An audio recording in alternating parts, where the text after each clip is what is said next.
WOSU's Curious Sea Bus answers your questions about our region, its history, and its people.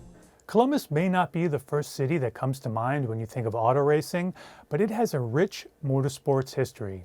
One curious viewer wrote in to ask about this high-octane heritage. From the high-speed thrills of the Columbus 500 to the legendary Columbus Motor Speedway, this city has played an important role in the shaping of American racing.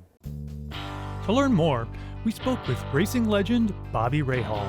The history of motor racing in the state of Ohio goes way back, really probably as far back as Indiana and Indianapolis in itself. That's only because there was a lot of public interest in any kind of racing.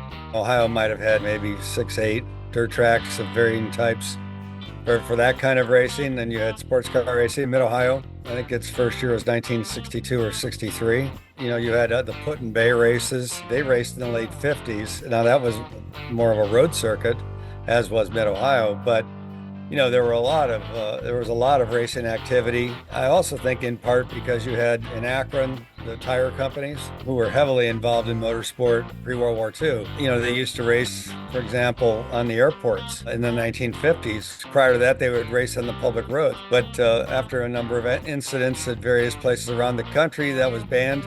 And so now permanent circuits like Mid-Ohio had to be built. You had National Trail Raceway on the east side, out near Newark with drag racing. You had, of course, Columbus Speedway. Every car dealer had a team or somebody was associated with that car dealership.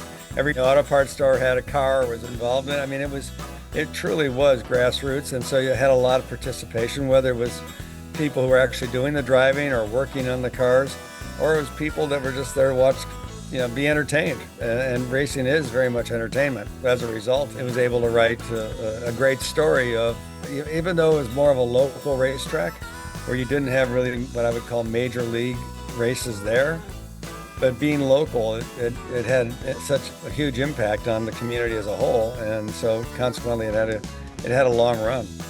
The Columbus 500 was a significant race because it brought IMSA, European-style racing, into the streets of Columbus, Ohio.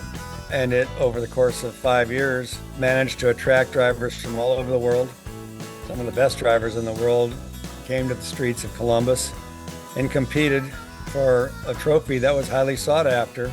Unfortunately, of course, its time was due, but for 5 years, it put Columbus on the map internationally.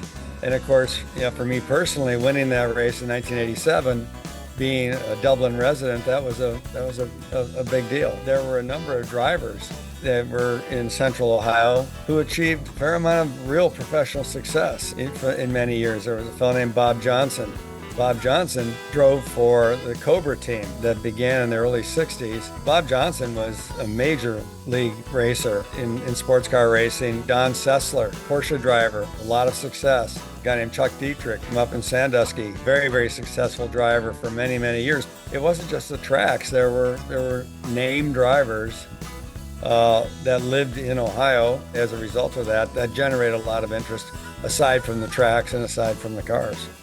The passion for motor racing, I think, is as strong today in the Columbus area as it's ever been. It's just that people have to go elsewhere to satisfy that passion. Even when National Trail Raceways was shut down, which I was surprised because that was such a popular event for drag racing. I was surprised, but Mid-Ohio is kind of the survivor in all of this. And I know they've invested a lot of money over this last off-season to make it even better for everybody involved. So I think that the passion, the fervor for racing is as strong today in the Columbus area as it ever was, and I don't see that going away. Do you have a question for Curious Sea Bus? Head over to wosu.org/curious to submit your idea. Vote on which question we should investigate next and see what we've covered so far.